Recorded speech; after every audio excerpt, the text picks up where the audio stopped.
اللہ کے یہاں جو سب سے انمول چیز ہے نا، سب سے انمول چیز جی وہ دلوں کا سکون ہے۔ پہلے تو میں نیک ہوا کرتا تھا، اب میں برا بھی ہو کے اللہ مجھے سزا بھی نہیں دے رہا۔ اللہ نے کہا کہ موسیٰ میرے اس بندے سے جا کے کہو کہ جب وہ میری عبادت کیا کرتا تھا اور جب وہ میرا نام لیتا تھا تو اس کو جو سرور اس وقت وہ حاصل ہوتا تھا، کیا ابھی وہ اس کو حاصل ہوتا ہے؟ السلام علیکم ناظرین، آج ہم پھر حاضر ہیں ایک نئی ویڈیو کے ساتھ۔ تو آج ویڈیو جو لوگ گناہ کرتے ہیں اور یہ سوچتے ہیں کہ اللہ ہمیں سزا نہیں دے رہا، اس کے اوپر بات ہونے والی ہے، تو آپ ویڈیو میں لاسٹ تک بنی رہنا۔ تو ویڈیو سٹارٹ کرتے ہیں، مفتی صاحب سے ہم سوالات کریں گے، تو چلیے ویڈیو سٹارٹ کر دیں۔ السلام علیکم مفتی صاحب۔ وعلیکم السلام ورحمۃ اللہ۔ مفتی صاحب، آپ مجھے ایک بات بتائیں، بعض مرتبہ ایسا ہوتا ہے کہ ہم نیکیوں کی طرف آ جاتے ہیں، اچھے کاموں کی طرف آ جاتے ہیں، اللہ توفیق دے دیتے ہیں، ہم اچھے کام کرنے لگ جاتے ہیں، پھر ایک وقت ایسا آتا ہے کہ ہم گناہ میں ملوث ہو جاتے ہیں، تو ہمیں ایسا لگتا ہے کہ اللہ تو ہمیں سزا نہیں دے رہا، تو کیا اللہ ہم سے ناراض نہیں ہے یا نہیں ہے؟ تو ایسا ذہن میں ہمارے خیال آتا ہے، تو اس بارے میں تھوڑا بتائیں۔ ہمارے دماغ میں ایسا خیال آتا ہے کہ اللہ ہم سے ناراض نہیں ہے، اللہ ہمیں سزا نہیں دے رہا، پہلے تو میں نیک ہوا کرتا تھا، اب میں برا بھی ہو کے اللہ ہمیں سزا بھی نہیں دے رہا، تو اس کے بارے میں بتائیے ایسا کیوں ہوتا ہے؟ بسم اللہ الرحمن الرحیم۔ یہ ہر ایک انداز الگ ہوتا ہے، ہر ایک کا سزا دینے کا، دنیا والوں کا انداز الگ ہے سزا دینے کا، اللہ کا بھی ایک انداز ہے۔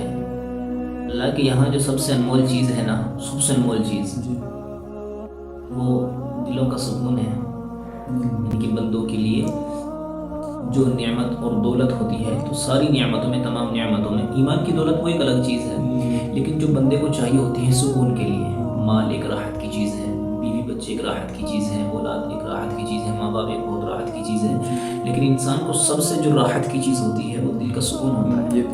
تو اللہ کا ایک انداز الگ ہے سزا دینے کا۔ بنی اسرائیل کے اندر ایک شخص تھا، اس نے موسیٰ علیہ السلام سے پوچھا تھا کہ موسیٰ آپ اللہ سے بات کرتے ہیں؟ تو حضرت موسیٰ علیہ السلام نے کہا جی ہاں میں اللہ سے کلام کرتا ہوں۔ تو انہوں نے کہا کہ اللہ سے کہنا کہ پہلے میں نیکیاں کرتا تھا لیکن آج کل میں بہت برائیاں کرتا ہوں اور میرے پاس مال بھی بڑا ہے، جتنے گناہ کرتا جاتا ہوں اتنا مال بڑھتا جاتا ہے، اتنی میرے ریوڑ اور جانور میرے پاس زیادہ ہو رہے ہیں، میری جائیدادیں بڑھتی جا رہی ہیں، تو اللہ مجھے سزا کیوں نہیں دے رہا؟ تو موسیٰ علیہ السلام گئے، اللہ تعالیٰ سے کہا کہ تیرا ایک بندہ ملا تھا، اس نے ایسے کہا۔ تو موسیٰ علیہ السلام سے اللہ نے کہا کہ موسیٰ میرے اس بندے سے جا کے کہو کہ جب وہ میری عبادت کیا کرتا تھا اور جب وہ میرا نام لیتا تھا تو اس کو جو سرور اس وقت وہ حاصل ہوتا تھا، کیا ابھی وہ اس کو حاصل ہوتا ہے؟ کیا ابھی وہ اس کی کیفیت ہے؟ کیا اب بھی وہ اس خوشی میں اور اس سرور میں ہے؟ وہ لذت اس کو اب بھی محسوس ہوتی ہے؟ وہ ایمان کی حلاوت، وہ ایمان کی چاشنی اس کو ابھی ملتی ہے؟ موسیٰ علیہ السلام گئے اور جا کے کہا کہ اللہ نے کہا ہے کہ تو جب اللہ کا نام لیا کرتا تھا تو جو خوشی، جو سکون تجھے اس وقت ملا کرتا تھا کہ تجھے وہ ابھی ملتا ہے؟ کہ نہیں، وہ تو نہیں ملتا۔ تو ایسے ہی اللہ جب کسی سے ناراض ہوتا ہے نا تو مال نہیں چھینتا، دولت نہیں چھینتا، اس کے بیٹوں کی جان نہیں لیتا، اس سے زیادہ آزمائشوں میں نہیں ڈالتا، بس اس سے اس کا دل کا سکون چھین لیتا ہے، اس سے توفیق سجدہ چھین لیتا ہے۔ اصل شان والا، اصل عزت والا، اصل سکون والا وہی ہے جسے اللہ کا قرب حاصل ہے، جسے اللہ کی یاد کی لذت حاصل ہے، جسے اللہ کی یاد میں تڑپ نہ آتا ہو، وہ ہے اصل سکون والا۔ ایسا تو ہے بالکل، جب ہم گناہ کرتے ہیں تو دل کا سکون چھین جاتا ہے جی، اور جب اللہ کا ذکر کرتے ہیں، اللہ کی عبادت کرتے ہیں تو سکون ملتا ہے، مین چیز وہی ہے۔